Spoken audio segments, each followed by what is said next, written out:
Sa mga araw na walang pahinga,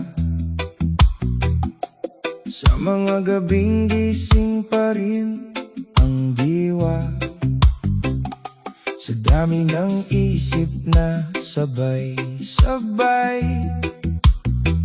parang wala nang puwang ang tunay.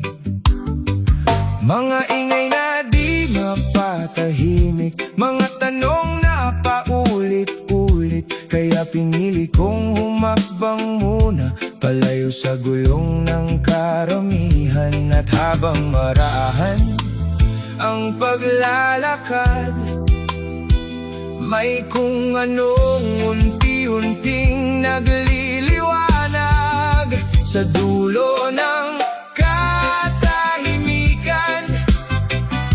May awit na di kailangang sigawan,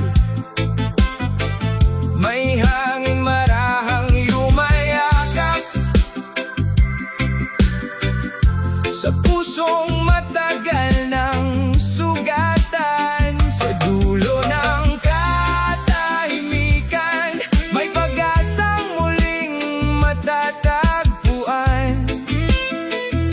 Kapag pinili mong huminto muna, mas maririnig mo ang sarili mo na. Di lahat ng laban ay kailangang tapusin, di lahat ng bigat ay dapat dalhin. May mga bagay na kusang lilipas kapag piniling pakawala ng hirap. Sa simpleng liwanag ng umaga, may bagong kwentong nagsisimula. At sa bawat tahimik na saglit, may lakas na muling babalik. Kung naliligaw ang iyong damdamin, may daang hindi kailangan ng pansin. Tahimik man,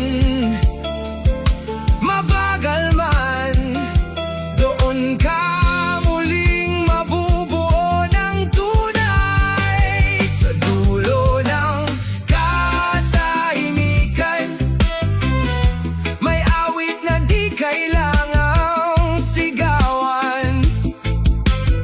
Sa paglayo sa ingay ng mundo, mas maririnig